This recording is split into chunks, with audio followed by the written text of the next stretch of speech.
ఏ నగరంలో అయితే శాంతి భద్రతలు ఉంటాయో ఆ నగరానికే పెట్టుబడులు వస్తాయి. ఈ హైదరాబాద్ నగరంలో ఒకప్పటి వాతావరణం నుంచి బయటకు తీసుకొచ్చి మత కలహాల నుంచి శాంతి భద్రతల సమస్యను పరిష్కరించుకుంటూ ఆనాటి ప్రభుత్వాలు ఒక విధానాన్ని నెలకొల్పినాయి. కాబట్టి ఈరోజు ఈ స్థాయిలో మన నగరం పోటీ పడుతుంది.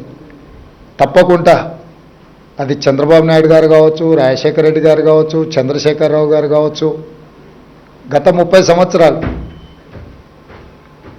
10 సంవత్సరాలు చంద్రబాబు నాయుడు, 10 సంవత్సరాలు రాజశేఖర రెడ్డి గారు, 10 సంవత్సరాలు చంద్రశేఖరరావు గారు.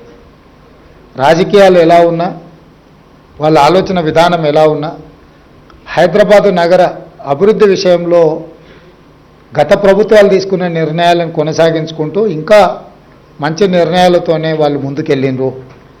ఈ సాంప్రదాయం కొనసాగుతుంది. చాలామందికి కొన్ని అపోహలు ఉన్నాయి.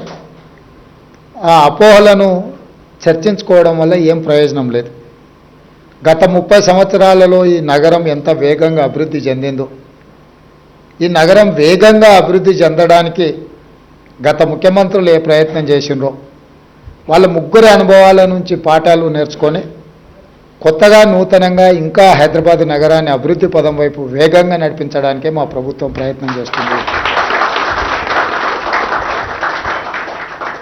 ఇన్నర్ రింగ్ రోడ్ వేసినప్పుడు అసలు రింగ్ రోడ్ అనే విధానము, ఫ్లైఓవర్లు కట్టినప్పుడు ఫ్లైఓవర్ల విధానం కాంగ్రెస్ పార్టీని ఆ రోజు ముందుకు తీసుకొచ్చి, ఔటర్ రింగ్ రోడ్ కూడా ఆ రోజు చంద్రబాబు నాయుడు గారు ప్రతిపాదించారు. కంప్లీట్ ఔటర్ రింగ్ రోడ్ లేకుంటే పార్షియల్లీ బైపాస్ రోడ్ లాంటిది ఎయిర్పోర్ట్కి ఈ ప్రాంతం నుంచి ఉండాలి, గచ్చిబౌలి ఈ ప్రాంతం నుంచి అన్న ఆలోచన చేస్తే, తర్వాత రాజశేఖర రెడ్డి గారు ముఖ్యమంత్రి అయిన తర్వాత కంప్లీట్గా హైదరాబాద్ నగరానికి ఒక మణిహారంగా ఉండాలి అని చెప్పి ఔటర్ రింగ్ రోడ్డును కానీ అంతర్జాతీయ ఎయిర్పోర్ట్ను అంతకుముందు ప్రభుత్వం తీసుకున్న నిర్ణయాలను కొనసాగించి అంతకంటే ఇంకా ఉన్నతంగా అభివృద్ధి చేయడం జరిగింది.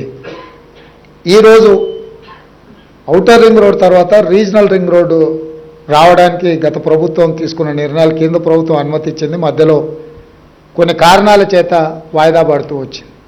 నేను ముఖ్యమంత్రిగా బాధ్యత చేపట్టిన తర్వాత మా మంత్రివర్యులు కోమటిరెడ్డి వెంకటరెడ్డి గారు మేమందరం నితిన్ గడ్కరీ గారితో చర్చించి మాట్లాడి ఇమ్మీడియట్గా రీజనల్ రింగ్ రోడ్కు సంబంధించిన అన్ని పెండింగ్ సమస్యలను పరిష్కరించాలని కేంద్ర ప్రభుత్వాన్ని సంప్రదించి ఆ సమస్యల అన్నిటినీ దాదాపుగా పరిష్కరించినాం.